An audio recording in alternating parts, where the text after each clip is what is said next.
What's up, YouTube? It has been a long time since I made a video, but there was something that happened this week that triggered me to want to jump on here and talk for a little bit. And the topic of today's video is going to be pretty simple. It's going to be business, big bucks, and personal responsibility. Or you could even say business responsibility. But the bottom line is, when a man gives his word, he stands on it. And that is what we are expected to do in a polite society, right? So there's 4 topics I want to go over briefly. Let's see if I can remember. One of them is the company I'm suing for $20,000 in unpaid wages. One of them is a guy who offered to hire me this year, but dragged his feet paying me, and I had to low-key make a threat to sue him, and he ended up paying me the $4,700 plus. Another topic is what happened to me this Sunday, and the final topic, I don't remember it off the top of my head, but it'll probably come to me as I'm talking. But as I said, the bottom line is this: in business, you are expected to do what you say you are going to do. That is the proper way to conduct business. If I say I'm going to sell something for this price, if I say I'm going to hire somebody and pay somebody this price, whether it's a verbal contract, whether I put it in writing, the expectation is that you will do what you are supposed to do. And more importantly, that you do what you say you're going to do, right? I mean, it could be just as important, it could be more important, but you should do what you say you're going to do. Now, I'm not even sure where to start with this. I guess I'll start with the guys that either owed me money or owe me money. I'll start with a story from this year. Earlier this year, actually a couple months ago, I think it was like August, so this was like just a month or two ago, I went to a claim in the Frankfurt area, and I wasn't going there to like just make side business with the contractors who were there, or the parties who provided access. I honestly, when I got there, I was upstairs talking on the phone with a contractor who I write estimates for in New Jersey. We have a good relationship. I actually just did 3 inspections for him this week, 1 of them yesterday, 2 of them the day before, and I have to write 9 estimates for him, right? So, he actually owes me some money. He paid me some money earlier this week, and he's going to pay me some more this week, and then pay me the rest next week for what he owes me for what I've already turned in. But I've been doing work for him for almost a year. It's great. I've made a little bit of money off of him, thankfully. Maybe, I don't know. It doesn't matter how much I made. Thankfully, it's been money I've been able to use to put food in my family's mouths and, pay the bills, right? That's the value of having relationships with people. When you have healthy relationships with people, you all can make money together. And so I was on the phone with the contractor who I write estimates for in New Jersey. I was on the phone with him upstairs at the property in Frankfurt, in the Frankfurt section of Philadelphia, back in August. So, my mindset was not to go there and try to solicit, like, work a deal out with anybody else. I already have somebody writing estimates for. I'm satisfied. I'm happy, right? But I come downstairs, and I don't even remember how the conversation came up. But the guy who provided access to the building, turns out he's an investor from New York. And he says, oh, I'm coming from New York. I'm buying 3 city blocks here in Frankfurt. And he just turns and looks at me. Damn, I think the car in front of me is smoking a ton of weed. And the smell of that weed is coming into my car. It freaking stinks so bad. Anyways, the guy's like, yeah, I'm an investor from New York. I'm buying 3 city blocks in this area. And he just stops and stares at me, I guess to get a reaction. I really wasn't phased, you know. I just didn't care. I've heard that kind of talk before, so it just didn't mean anything to me, you know. I said, oh, that's what's up, congratulations, you know.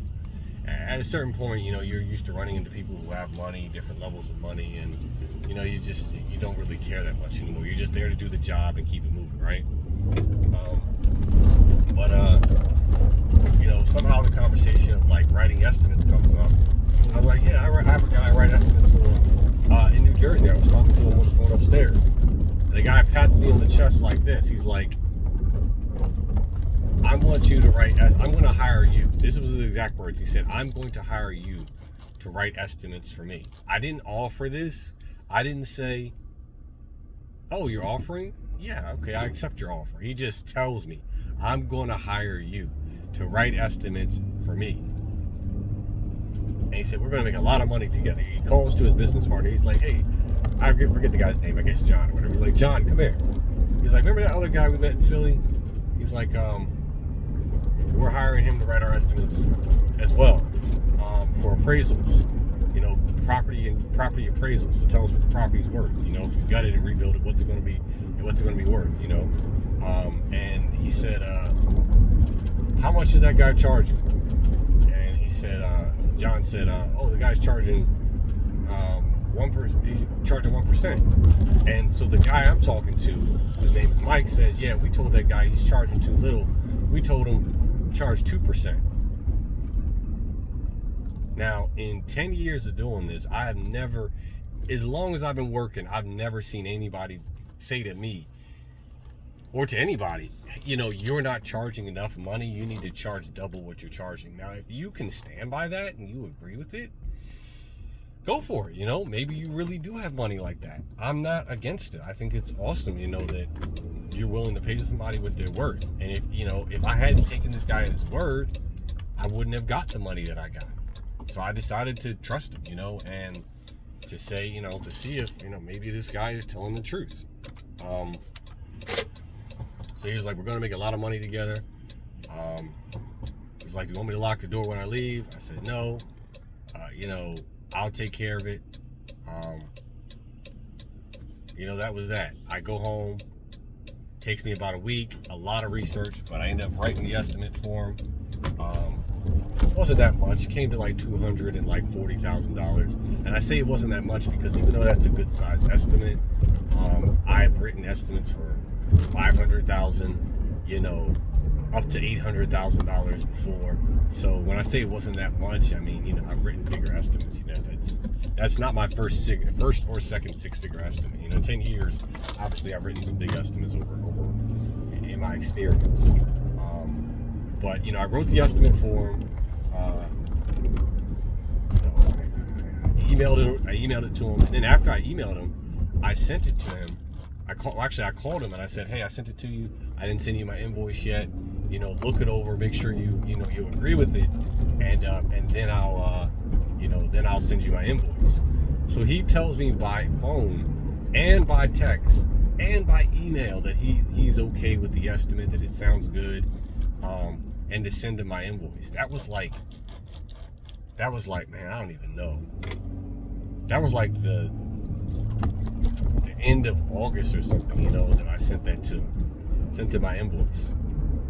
1 week, 2 weeks, 2.5 weeks, 3 weeks go by, and I still didn't get paid. I still didn't get my money.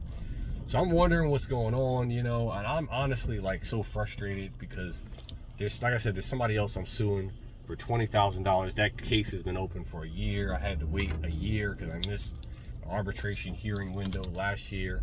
So, you know, it's coming back up at the end of this month. So I had to wait a year to get this resolved. So I take it particularly, you know, personally when somebody says they're going to pay me for my services and they don't pay me, because this isn't my first time writing estimates for people. I've done it plenty of times in the 10 years I've been doing this, and overwhelming majority of the time people pay me. But the sad truth is that the majority of the people who do not pay me are black people. And as a black man, that's frustrating because I want to do business with black people.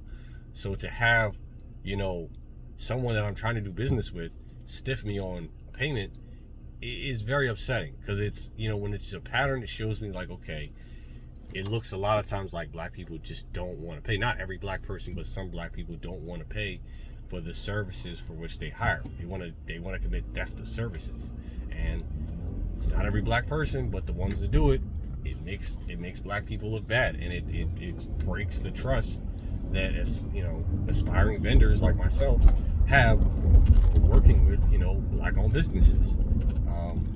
But I'll get back to that in a minute. You know, this guy Mike, you know, I sent him an invoice because remember he told me to charge 2%, not 1%, 2%. 1% would have been like $2,000 some dollars, like $2,400. Still a good day's pay, you know, for one job, right? But he told me to send him 2%. You know, he said 1% is enough. You need to be charging 2%. So, you know, I went, sent him an invoice for $4,728. You know, I've never charged that much for my services ever. And I was very proud of that invoice. You know, I was proud of like this. I'm like, man, if I can get one job like this a year, one job like this a month, that's like, who knows? I was like, man, that's like, what is that like? That's over 50 grand a year. You know what I'm saying? If I can get two of these jobs a month, I can quit adjusting. That's 100 grand a year off 2 jobs. You know what I mean? If I get 3 of those, like, I'm golden. You know, I mean, the game would change drastically, right? And I actually do have somebody, side note, I do have somebody who randomly asked me, he actually called me yesterday to remind me about this, because I thought he was just talking crazy, but this was like a month ago. He hit me up and he was like, you know, hey, well, actually we were at a claim together. He was like, hey, do you do appraisals? You know, I need somebody to do appraisals for me. What do you charge? I told him 1%. He was like, that sounds good. And then he called me again yesterday. He was like, you know, I still need somebody to do my appraisals. Are you still willing to do it? I said, yeah. He said, okay, I'll be in touch before the end of the week. So we'll see where it goes. You know, 1% is still good.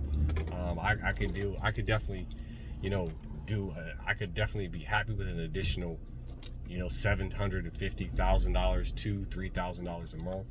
You know, I could definitely be happy with that. Hold that thought, y'all. Come on, man. You know, so anyways, yeah, what happened? This Mike guy, you know, long story told short, I ain't gonna get into all the details of it, but he ended up paying the invoice. And it's frustrating because, you know, I hit him up. He's like, oh, you know, I never got the invoice. I didn't, you know, I'm surprised to see this text message from you. But don't worry, you know, I respect that you were a little frustrated. I'm gonna make payment. Send me the invoice, I'll pay it immediately. I send him the invoice on a Friday night. Saturday morning comes, I still didn't get paid. I text him, no response. I wait till Monday, give him a day, hit him back up on Monday, no response. So Friday comes, I spend all week waiting. You know, I let him know, like, hey, I take this kind of thing personally because I have a guy I'm suing for 20 grand because I have unpaid invoices from him.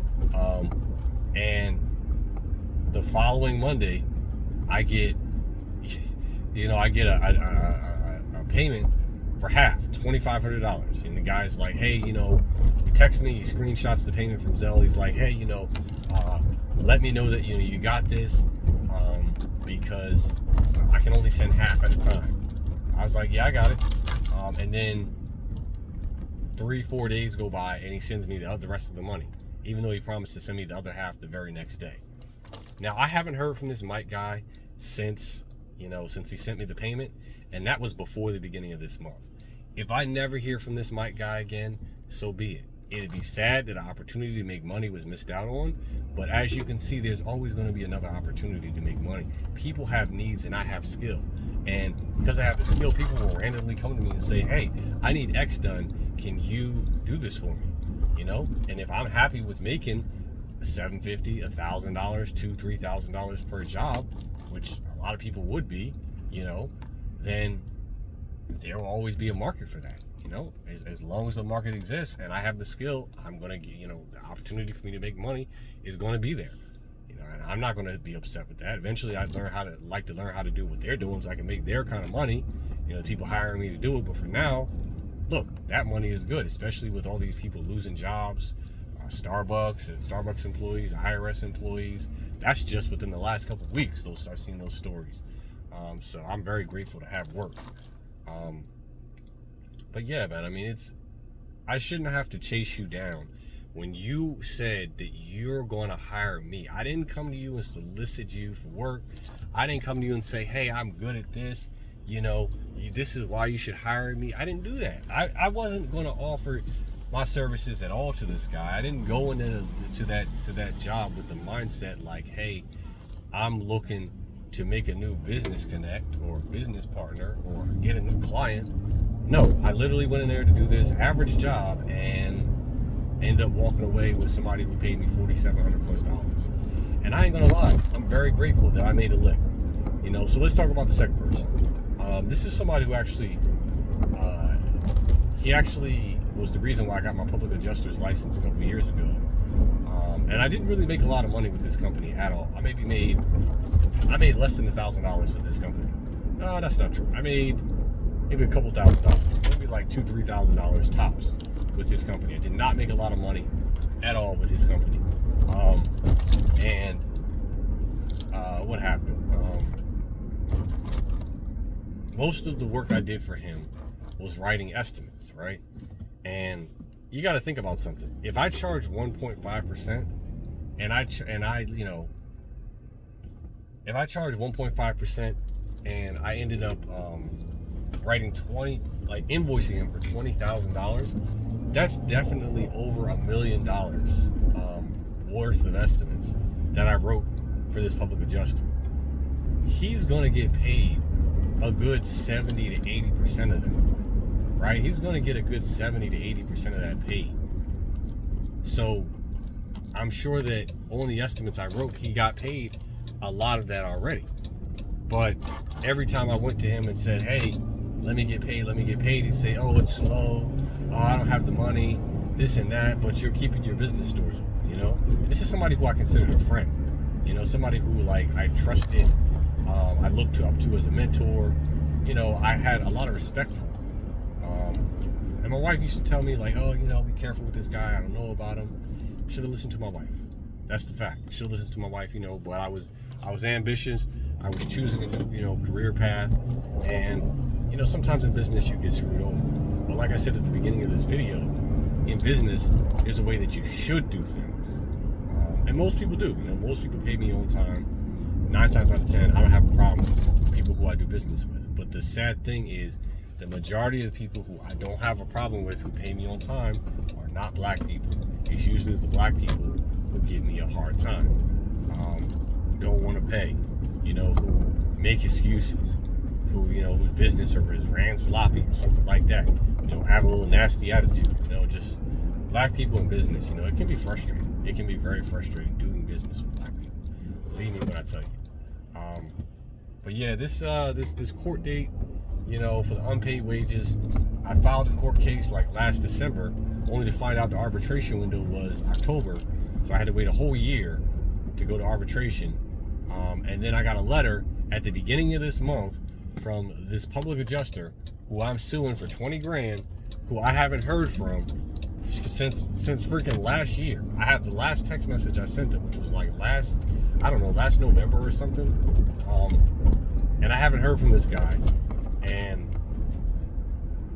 I get a letter out of the blue from him saying, oh, I'm trying. It actually didn't come from him. It came from the court saying, oh, the defendant's looking to delay the case by a month because he's in the hospital from diabetes. I don't give a damn if you're in the hospital from diabetes, bro. You owe me 20 grand. You know what I'm saying? And I've waited over a year for my 20 grand. You know what I'm saying? And the sad thing is, you could have resolved this a long time ago. I'm not going to say how, but you could have resolved this a long time ago. And, you just chose to ignore it. You thought you could just run out on the bill, run up a tab on me, and then just run off. And I have respect for myself. You're not going to do that to me. You know what I'm saying? I got a dick and balls. You're not going to just, disrespect me and act like you can just fuck me and get away with it. No diddy. It's not going to happen. I'm not going to get fucked over and just have nothing to say about it. No. I'm I'm always going to speak up about the fact that I got taken advantage of, you know?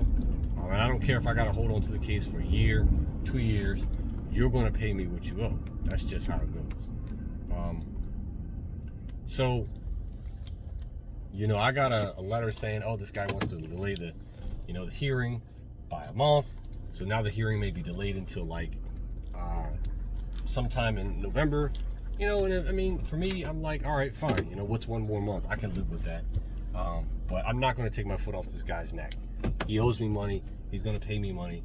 And I'm going to put that money in the stock market and use it to make way, way, way more money. Because that is what money is for. You use money to make money. You know, you use money to buy income, to buy assets. I was just watching a video about that last night, and I just listened to the same video last night, and I shared it on my Facebook page, right? So that's 2 stories. Now, I don't remember what the 4th story is, so we're going to cut this video a little bit short.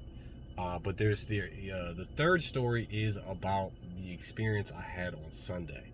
Now, in full transparency, I didn't want to stay at the Airbnb where I stayed. I wanted to stay at the one I stayed at a couple weeks ago because I recently took a contract to handle claims in Maryland. And the way the contract was explained to me, they said, oh, we have a steady flow of work in Maryland. Our Maryland guy, you know, he can't do the work for us anymore, so you're our new Maryland guy. I'm like, okay, great. You know, this sounds really good. I like to travel. I'll be staying the night down there maybe once a week. You know, I'll be working less but making the same amount of money as if I wasn't going down there. Cool, I can live with that, you know. So I'm like, all right, bet. You know, I'll go down there and be your Maryland guy, no problem. You know. So the place I stayed at, you know, a couple weeks ago, it was a room. It was like $56. You know, it was quiet. I didn't have any problems. The shower wasn't in the best condition, you know. I mean, the shower definitely needed some work, but besides the shower, everything else was fine, you know. There was a little fridge in there. There were a couple snacks. There was a table. There was a bed. There was, you know, a bathroom. I had enough space to move around in, you know. There were plenty of towels, blankets. I mean, I didn't have nothing to complain about. You know, I was happy with the room. For $56, to me, it was a good deal. Right. The place where I ended up staying on Sunday of this week when I went down to Maryland for work was in a different place. It was in Columbia, Maryland. It was ran by a place named, a superhost whose name was Victor, and it was $86 a night. And like I said, I only stayed there because I wasn't able to stay at the first place. Where I was, you know, paying $56 a night because I couldn't find the listing. It didn't show as available, you know? So I went with the next best thing. And I'm like, okay, this guy's got a 4.8, you know, rating out of 5 stars. I normally like to stay with people who have 4.9 on up, like 4.9.5, you know, just so I know, like, there's not going to be any problems. Anything lower than that, I really don't like to stay at places like that. Just too risky. I did look at some of the reviews, but I wish that I had looked at the lowest rated ones because, man, there are some black people. We're talking you immigrants, you black immigrants, you black African immigrants. This is not about the anti-blackness of non-black people. This is about the hate, the call that's coming from inside the house. This is about the African immigrants that come over here to America, sucking all on the white man's balls, trying to be just like the Caucasian people, and having no respect for black Americans because we are black Americans. You motherfuckers make me sick. And it's sad because for the longest time, I've been, you know, so pro-black, and I always wanted to visit Africa. You know, I've been hell-bent on visiting Africa. You know, the rise of Africa has been important to me. The advancement of Africa has been important to me. I pay attention to African news, African politics, you know, so on and so forth. But when it comes to Africans that come over here to America, rather, some of y'all are a real problem. Some of y'all, and especially you older ones, y'all are a real problem because you've been here so long. You know, your way of thinking is rooted in. You bring some of your cultures from other countries over here, from your other country over here, and you think that you can apply it to certain situations in America, and that's just not always the case. Here's what I mean, right? We're going to make a long story short. And I'm going to tell you why this matters in a minute, because it wasn't just my experience. Somebody else on Airbnb left a review 3 days ago saying the exact same thing. Right? And he was a black man too, right? Coincidence, right? Right? It's just me. It's just me. I'm crazy until other people start saying the same thing I'm saying, right? So I go to this Airbnb, like the host, he's cool, but I mean, one of the red flags with the host that bothered me early on was, I had asked the host, like, hey, which Columbia in Maryland are you in? Are you in Columbia Park, or are you in the other Columbia?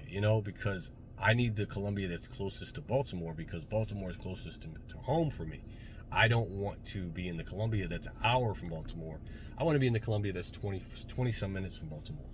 So, I had to ask the host 3 times, and finally he responded saying, oh yeah, I'm in the, Columbia that's 20 some minutes from Baltimore.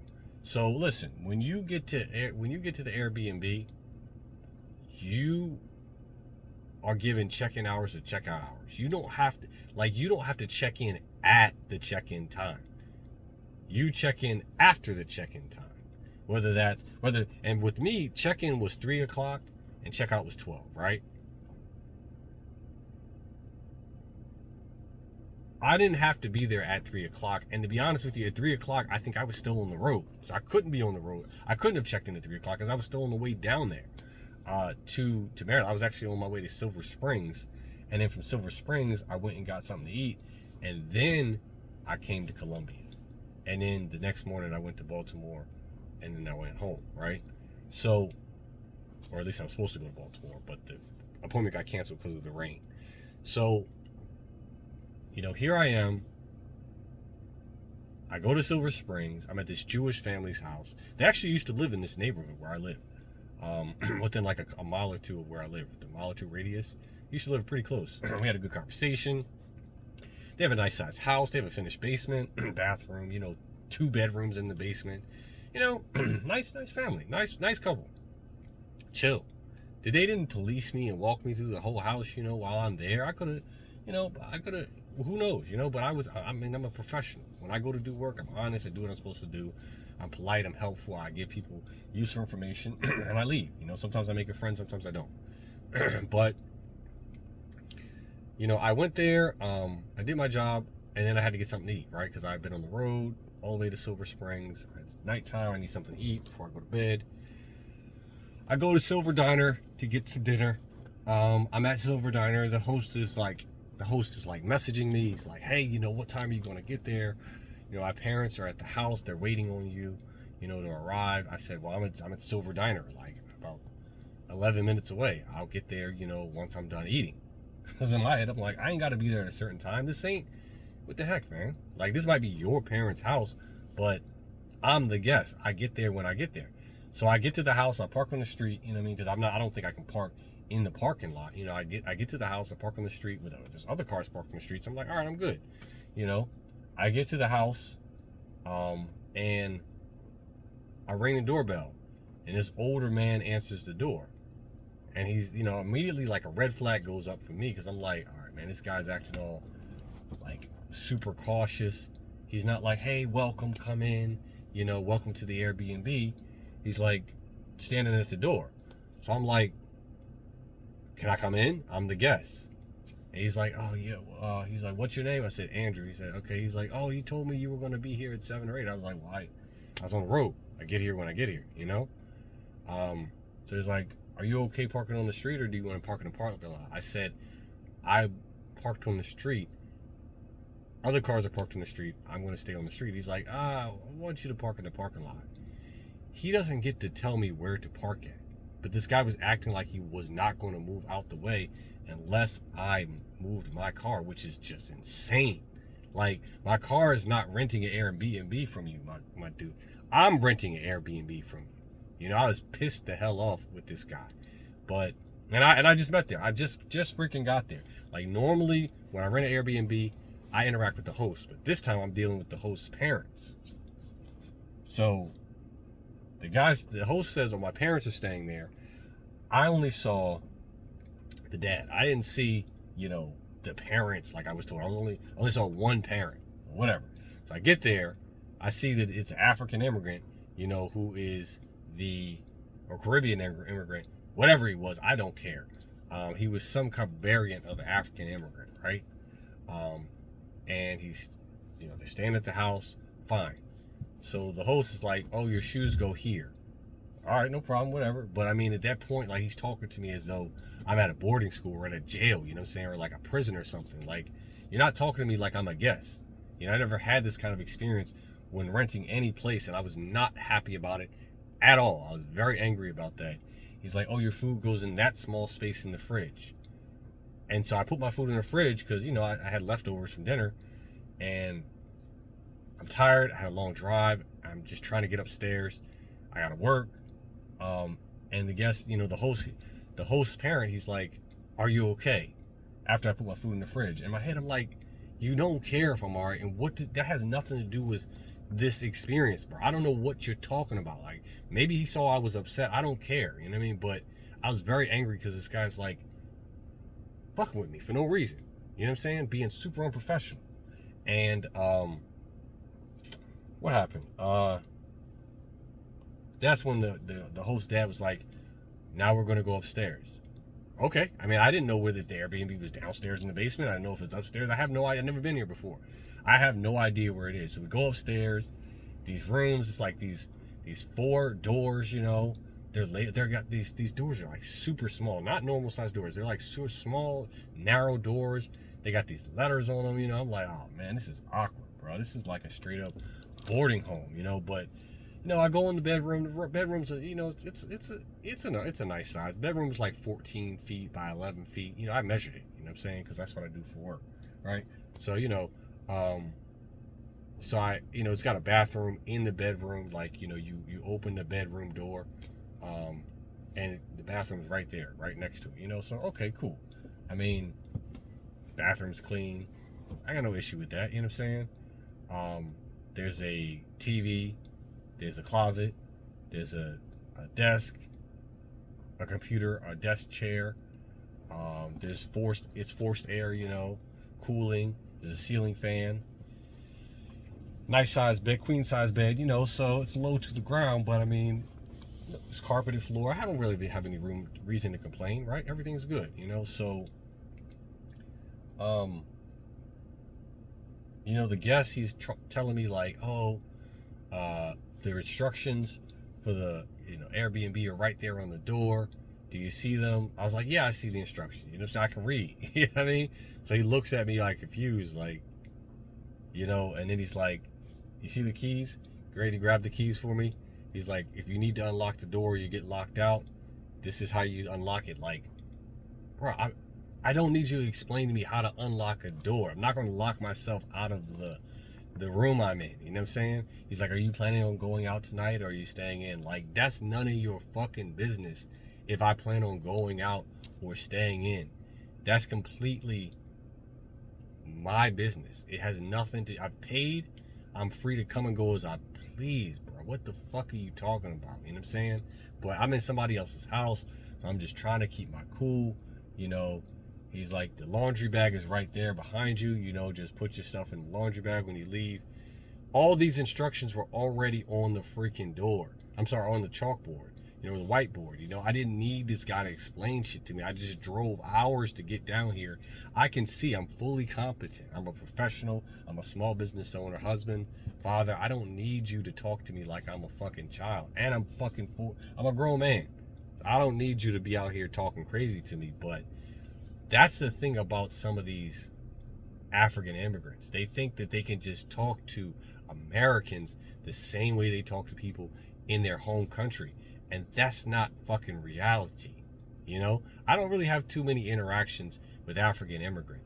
Most of the time when I go to houses owned by African immigrants, it's extremely rare, you know? And then if I do go to their houses, you know, the interactions I have with them are very brief. And it's usually with the women, not with the men. You know, the women can be very short, but I understand that might be y'all's culture, or maybe you just don't like Black Americans. I don't know, I don't care. But Most of the time, my experiences with black immigrants are, they're okay. I just don't really have a lot of them. It's really rare. I just don't have a lot of experience with African immigrants. But when I do have the experience, they can be pretty short. They can be pretty rude, and it's easy to dislike them for that reason, or assume that they're going to be rude, because that's usually what they are. They're rude to black Africans, but they always seem like they want to be polite and have this big old cheesy monkey grin, like, yeah, big old cheesy monkey grin on their face for non-black people, particularly white people. And it's very upsetting. It's very angry, because you should show the most respect to the people who are most like you, because them white people over there, they don't like your ass. And you spent so much time scrambling to get over here to America that you ignored that fact. You didn't realize that they don't give a shit about you. They don't like you because you are black.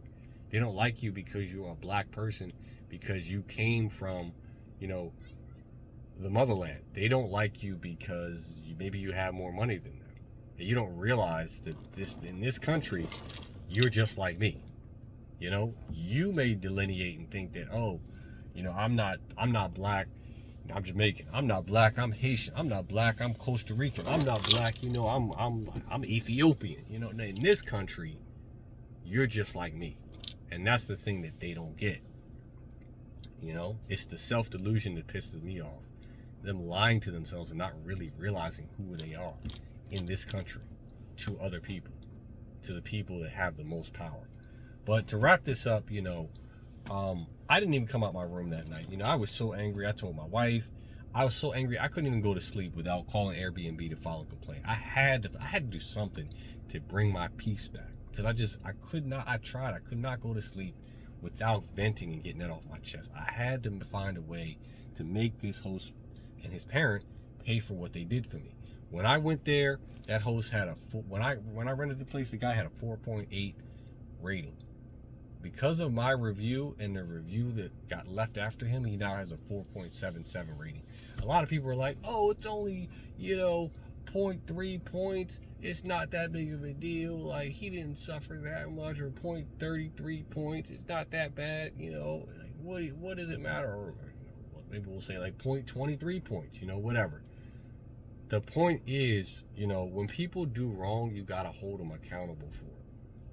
That is the point. When people do wrong, when they disrespect you, you gotta hold their feet to the fire. You gotta make them pay for what they did. That's just how it goes, right? And I filed a complaint with Airbnb. I told him I can't wait till you guys send me a link for a review. I left this guy a nasty review. I didn't do any cursing. I didn't disrespect the host or the parent. Not in my review. Not while I was there. I didn't curse at nobody, I didn't threaten nobody, But even when I left the next morning, like the host parent, I went downstairs and I didn't say nothing to him, because I had nothing to say to this guy. He made me so uncomfortable, I didn't even want to come out my room that night. Yes, the place was decent inside, but like I said in my review, that place as a married man, that place reminded me of the difference between a real woman and a pig. And you can put lipstick on a pig, but at the end of the day, it's still a pig. And that's why aesthetics aren't everything when it comes to business.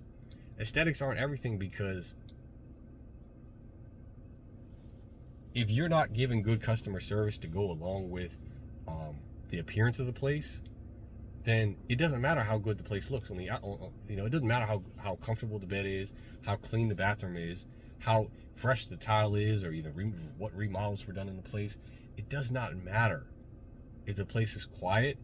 None of those details matter if the customer service isn't great. Let me tell you something. Willie Mays in New Orleans, Louisiana, right? Not the most, updated place, but the customer service and the food were fucking perfect, man. Perfect. You understand? I can't wait to go back to New Orleans for that reason, because the food and the customer service were perfect. People will forget what you say, they'll forget what you do, but they won't forget how you made them feel. Now, I won't forget what you said, I won't forget what you did, and I won't forget how you made me feel. That's just me, because I'm kind of detail oriented like that, or maybe it's because of how you make me feel that I won't forget what you say or what you you know, what you do. But at the end of the day, you know, I was leaving. I wasn't going to say nothing to this host, but unfortunately I had to grab my shoes, and then I had to go and, you know, get my stuff out the fridge. So I had to spend a few seconds in that place, you know, when I came downstairs. But I just wanted to get my stuff and get the hell out of there, man. I didn't want to say nothing to this guy at all. So, you know, I went to get my stuff from the fridge. I'm going out the door. I'm literally heading out the door. I hadn't said nothing to that host. Why would I talk to you? You're not friendly. We're not friends. I don't like you. You treated me with disrespect the night before. You talked to me like I'm a child. You know, yeah, I have no reason to say anything to you while I'm leaving. And the parent, he's like, excuse me, good morning. Come here for a second. So I said, what's up? He said, how was your stay? I was like, it's fine. You know, as I'm turning to leave.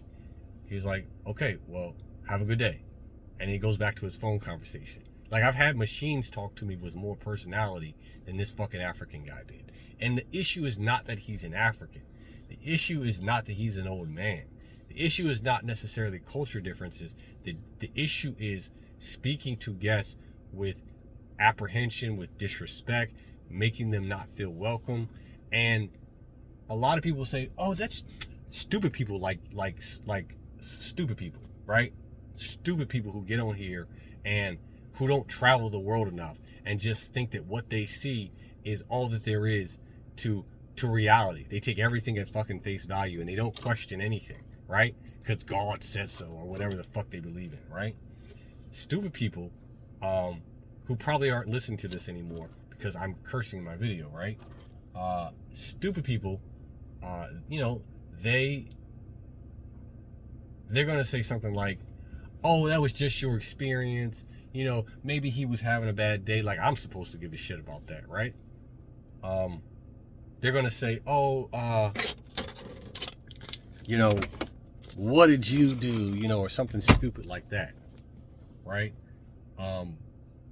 Well, it turns out that another black man left a review 3 days ago. He stayed at the place with his kids, and he also reported that this host was talking to him. The host's parent was talking to him like he was a child and treating him with apprehension and looking him up and down as if he wanted to challenge him.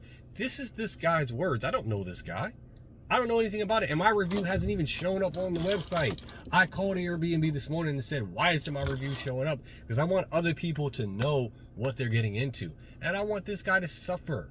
I want this guy to lose business, the host, for how his parent treated me, for him not holding his parent accountable. Because if you look at the reviews, you really go into it, you'll see that my experience is not the first time that someone complained about this older man treating them the way that he treated me.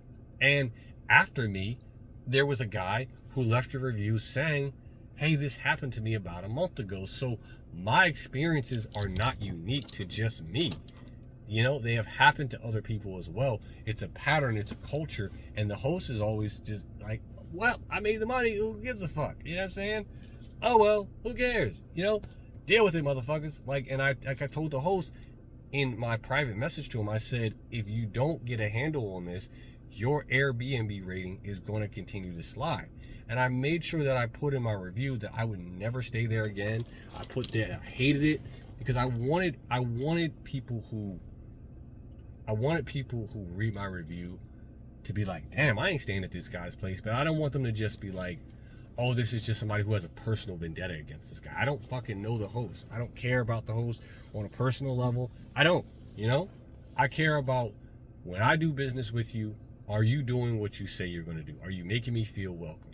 You know? And I asked Airbnb, I said, hey, what are the consequences that are going to be had for this guy, for his parent treating me the way that he treated me?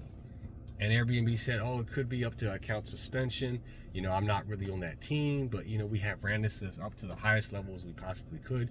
Because I really ran this guy through the ringer. I wanted to make sure that this guy, his business suffers, because that's just who I am. I'm a vengeful person, and if you fuck me over, I'm going to make sure that I try and hurt you back. And usually I'm pretty good at getting things done. I'm usually pretty good at getting results and making people suffer when they screw me over. I'm a great guy, I'm a professional, I'm nice, I'm friendly, but like anyone, I want to get what I paid for, and I don't want to be disrespected while I'm trying to do business. There's no reason for that, you know? There's no reason for me to be disrespected, you know, when I paid for something, when I've been polite, professional, and I literally had to hold it together while I was there because I was very angry. I wanted to give this guy a piece of my mind, but all I need is to be at somebody else's house and they're like, oh, this guest was threatening me. I had to shoot him, or I had to call the police on him because he made me feel uncomfortable. And then my Airbnb rating is in the tank, you know? Better to just hold it in and just file a complaint and file a nasty review once I leave, you know? Because those internet terrorists, the ones that tear your business down through some carefully worded words, those are the people you need to watch out for. And apparently this host wasn't smart enough to realize, damn, you know, I need to get a handle with my dad because, you know, he's fucking my business up. He's fucking making it hot for me. He's making shit hot for me around the block. I think I remember the final story. I'm gonna give this to you guys real quick and then I'm gonna get out of here. There was somebody I did business with earlier this year. It was a mess, man. He wanted to pay, you know, pennies on the dollar. He didn't want to pay a lot of money for me to write estimates for him. That didn't last very long. I wrote a couple estimates for him, and that was it. You know, I remember one job. He wanted to pay me like $45 for the job, and I was like, bruh, there's no way, you know, you can. I'm going to continue. I even told him, I said, there's no way I'm going to continue doing this work for you, when these are such small jobs. He was, you know, he tried to find some way around it, like, oh, you know, well, maybe I'll just find somebody else to do it. I was like, okay, fine, find somebody else to do it. You know? I said, my time is worth too much, and this was when things were slow, and I still was telling him this because I knew that as an adjuster, my time is worth more than $45 to go all the way to a property and get pictures, measurements, do the inspection, come home and write the estimate and turn it in. Like, my time is worth more than fucking $45. I'm not going to do that, you know. I told him, just send me just send me to the big job. He's like, oh, I can't just send you to the big jobs. I need somebody to do everything for me. But this is the same guy who said to me, I asked him, what happened to your last writer, your last estimate writer? Why don't you have your previous estimate writer? And this motherfucker this year told me, oh, you know, I don't have the same estimate writer because I want a black estimate writer. I like to, you know, promote and support black owned business. Well, it sounded good at the time, but no, it just sounds to me like you're just looking to take advantage of, you know, a black adjuster, you know, and just pay them a little bit of nothing to do your estimates. You know what I'm saying? Yeah. I no longer do business with that guy, which is fine. He paid me everything that he owed me. You know, it is what it is. I don't care anymore.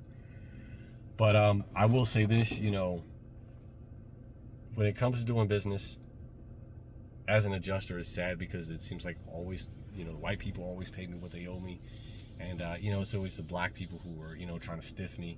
Got to take them to court, or some shit is always going on with them, you know. But thankfully, you know, I've made out pretty good over the, you know, years I've been doing this. I don't know if I'll hit 100K this year, but there's a good chance I might. We'll see. Just depends on what happens for the rest of the year in terms of work. You know, I'm grateful for the money I've made already this year. You know, I'm grateful that I'm able to pay the bills. But at the end of the day, you know, when you sign up to do business with somebody, you got to do what they hired you to do. You got to do what they're paying you to do. And if you don't, you should expect to be rung through the ringer, because that is what accountability looks like. All right, I'm going in here to try to get, you know, some more sleep before it's time to get up for the day. I'll catch y'all on the next one. Peace.